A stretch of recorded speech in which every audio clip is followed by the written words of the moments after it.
যে পুরুষের নিজের ভালোবাসার মানুষকে বিয়ে করার কথা পরিবারের কাছে বলার সাহস নেই, হাঁটু কাঁপে, তার আর যাই হোক কোনো মেয়েকে ভালোবাসার অধিকার নেই, নেই তাকে ভালোবাসার আশ্বাস দিয়ে পরিবারের দোহাই দিয়ে বিচ্ছেদ করার।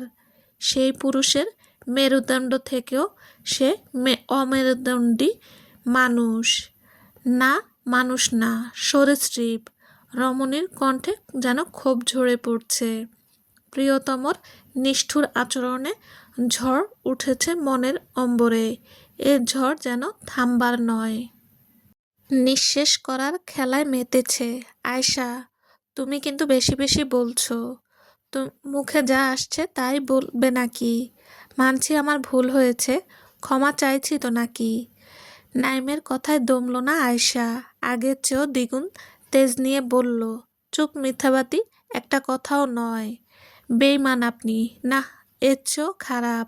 আয়শার কণ্ঠস্বর উচ্চ আওয়াজে বাজছে। ক্যাফের মানুষজনের দৃষ্টি বারবার তাদের দিকেই আটকাচ্ছে। বিব্রত বোধ করছে নাইম, কিন্তু আয়েশার হেলদোল নেই। মন ভেঙেছে তার। মনের অম্বরে যে প্রলয় সৃষ্টিকারী ঝড় উঠেছে, থামবে কি আর এত সহজে? হুঁশ কি আর আছে? নাইম আয়েশাকে বোঝানোর চেষ্টা করার ব্যর্থ প্রয়াস করল। আয়েশা, বোঝার চেষ্টা করো, কোনো কথা বলবেন না অমেরুদণ্ডী মানুষ নামক সরীসৃপ কেউটে। কোথায় আপনার সেই সুদীর্ঘ লম্বা ভাষণ? কেন বলেছিলেন সঠিক সময়ে পরিবারকে মানানোর দায়িত্ব আপনার? আজ যখন মোটা অঙ্কের বেতনের চাকরি পেলেন, ঠিকই মায়ের পছন্দের মেয়েকে বিয়ে করতে সম্মত দিলেন। কোথায় ছিল আমাকে দেওয়া ওয়াদা? আয়েশা, তুমি তো জানো মাকে কতটা ভয় পাই। মায়ের অবাধ্য হওয়ার ইচ্ছে নেই। এটা কি আমার দোষ? একটা মেয়েকে আশ্বাস দেওয়ার সময় মনে ছিল না বীরু পুরুষ? মনে ছিল না ভালোবাসার বাণী শুনিয়ে যাকে বিয়ের স্বপ্ন দেখাচ্ছেন রোজ? এতই যখন মাতৃ ভক্তি, তখন প্রেম করতে আসছেন কেন? আমি ডেকেছিলাম? নাইম কিছু বলার জন্য মুখ খুলতে গেলে আয়শা হাত দিয়ে চুপ করার ইঙ্গিত দিল। অগ্নিঝরা কণ্ঠে ফের বলল, আপনার ওই জঘন্য মুখ থেকে কোনো কথা শুনবো না।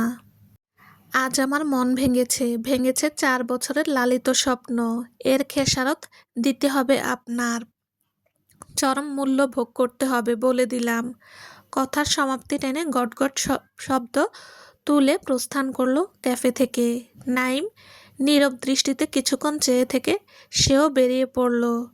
আয়েশার ভগ্ন হৃদয়ের আর্তনাদ তার কর্ণকুহরে পৌঁছায়নি। সে এখন ষোড়শী কিশোরীতে মত্ত। বছর 5 পরের কথা। বসুন্ধরা শপিং মল থেকে এক সুদর্শন পুরুষের সঙ্গে হেঁটে আসছে আয়েশা। পুরুষটির কোলে চোখ ধাঁধানো সুন্দর এক ছোট্ট ছেলে, যে কেউ মুগ্ধ হতে বাধ্য। দূর থেকে এই সুন্দর দৃশ্যটি দেখে থমকে দাঁড়ালো নাইম। তার কোল শূন্য, বউ সন্তানদানে অক্ষম।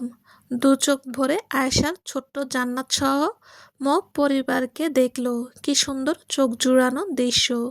মনে মনে আওড়ালো, প্রকৃতির বিচার বুঝি একেই বলে? সমাপ্ত। আসসালামু আলাইকুম। গল্পটি যদি ভালো লেগে থাকে প্লিজ সাবস্ক্রাইব করে দেবেন আর লাইক কমেন্ট দেবেন। কেমন হয়েছে জানিয়েন।